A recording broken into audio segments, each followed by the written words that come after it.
Hello friends, इस video में बात करने वाले हैं एक और नए रिक्रूटमेंट नोटिफिकेशन की। ये जो रिक्रूटमेंट नोटिफिकेशन है ये नेशनल बोर्ड ऑफ एग्जामिनेशन की तरफ से आउट है। इसमें डिफरेंट कैटेगरी के पोस्ट्स रखे गए, डिफरेंट क्वालिफिकेशन उनमें रखी गई है।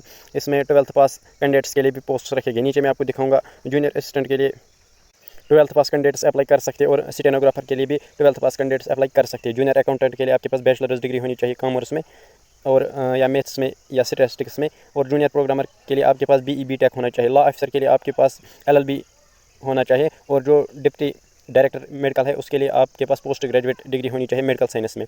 तो नीचे मैं आपको दिखाऊंगा जो इसकी एज लिमिट रखी गई है जूनियर असिस्टेंट की, वो 18 ईयर्स से लेकर 27 ईयर्स तक रखी गई है। Age relaxation SC ST OBC category को मिलेगी। मैं वो आपको नीचे दिखाऊंगा कि कितनी एज रिलैक्सेशन आपको मिलेगी जो SC ST से बिलोंग करते हैं। स्टेनोग्राफर के लिए भी सेम एज रिलैक्सेशन मिलेगी, सब पोस्ट के लिए सेम एज रिलैक्सेशन मिलेगी। तो ये बहुत अच्छे पोस्ट है, इनमें सिलेक्शन प्रोसेस बहुत तेज़ चलता है। अगर आप इनमें अप्लाई करेंगे तो 6 मंथ्स के अंदर आप इन पोस्ट्स में ज्वाइन करेंगे। यानी इनकी जो सिलेक्शन प्रोसेस है वो बहुत तेज़ चलती है, इनमें डिले नहीं होता है, ये जल्द ही इसका रिजल्ट निकालते हैं, उसके बाद आपको ज्वाइन करवाते हैं। तो 24 पोस्ट्स रखे गए जूनियर असिस्टेंट के लिए, स्टेनोग्राफर के लिए 7 पोस्ट्स है और जूनियर अकाउंटेंट के लिए 3 पोस्ट्स है, जूनियर प्रोग्रामर के लिए 6 पोस्ट्स है, लॉ ऑफिसर के लिए 1 पोस्ट है और जो डिप्टी डायरेक्टर है मेडिकल में उसके लिए 7 पोस्ट्स है। नीचे मैं आपको दिखाऊंगा एज रिलैक्सेशन।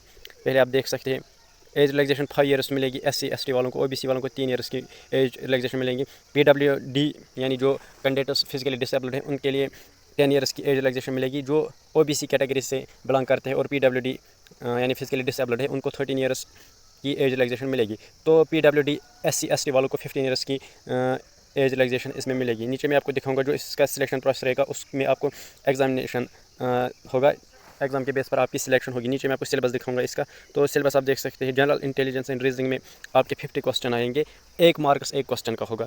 जनरल अवेयरनेस में आपके 50 क्वेश्चन आएंगे, 1 मार्क्स होगा 1 क्वेश्चन का, यानी 50 मार्क्स आएंगे 50 क्वेश्चन में। क्वान्टिटेटिव एप्टीट्यूड में भी आपके 50 मार्क्स होंगे और इंग्लिश कंप्रीहेंशन में आपके 50 मार्क्स होंगे।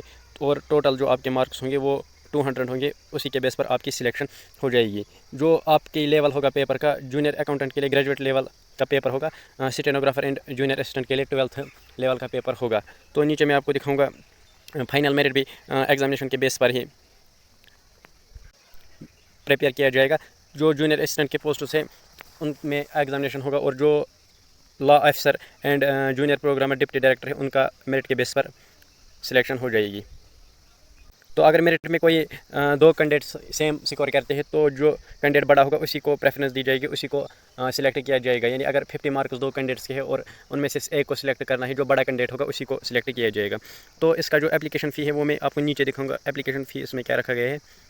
तो यहाँ पे आप देख सकते हैं सब पोस्ट्स के लिए 1500 रुपीज़ एप्लीकेशन फ़ी रखा गया है जनरल और OBC कैटेगरी वालों के लिए। जो SC ST PWD women candidates हैं उनके लिए कोई फ़ी नहीं रखा गया है। इसमें फ़ी थोड़ा ज़्यादा रखा गया है जनरल कैटेगरी वालों के लिए और OBC कैटेगरी वालों के लिए, लेकिन SC ST PWD women category के कैंडिडेट्स के लिए कोई फ़ी इसमें नहीं रखा गया है, तो वो अप्लाई कर सकते हैं।